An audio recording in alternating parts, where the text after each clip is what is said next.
Study ট্যুরে আমি হচ্ছে ঘুরতে ঘুরতে কোথায় যেন চলে যাচ্ছে আমি জানি না। আর ফ্রেন্ড টিচার সবাই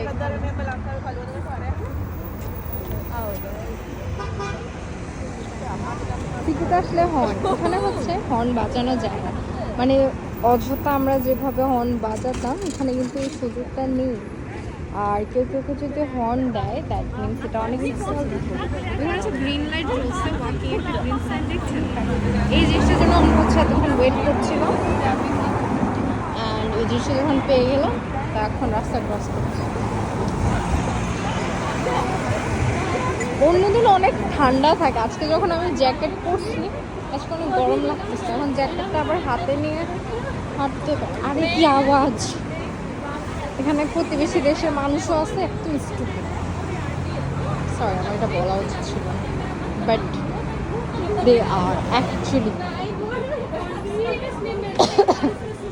আমার ইউনিভার্সিটিতে বাংলাদেশি পাওয়াই যায় না, হার্ডলি আমি 2টা বাংলাদেশি পেয়েছি, একটা আমার ক্লাসে আর একটা হচ্ছে মাস্টার্সে একটা সিনিয়র।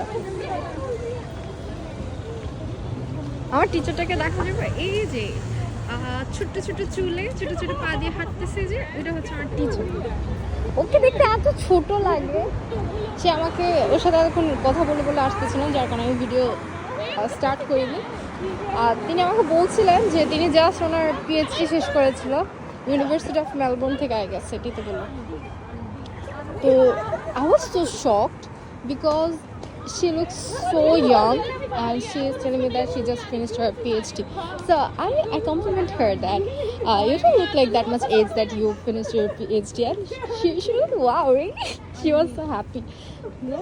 ওনার সাথে আমার ভালো খাতির হয়ে গেছে জাস্ট বিকজ আমি ওনাকেই কমপ্লিমেন্ট দিচ্ছি যে উনি ইয়াং, দেখতে ইয়াং।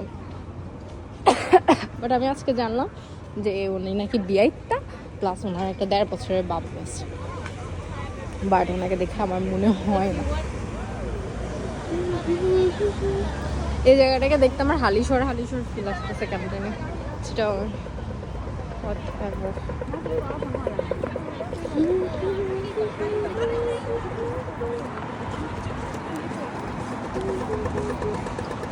আমার মনে হচ্ছে আমি কোনো কার্টুনে, এই যে দ্য ইউনিভার্সিটি অফ মেলবোর্ন, সুন্দর এটা।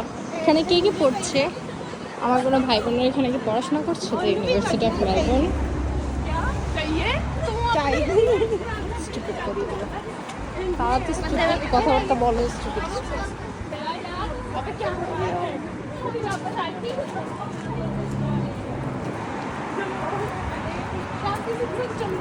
দেখি এরপরে কোথায় নিয়ে যায় কি হয়। ভিডিও করতে করতে কখন 3 মিনিট পার হয়ে গেছে, খেয়ালই করলাম না। এখনের জন্য চাচা, পরে দেখি নেক্সট করে আমি ভেঙে ভেঙে না হয় ভিডিও আপলোড করবো।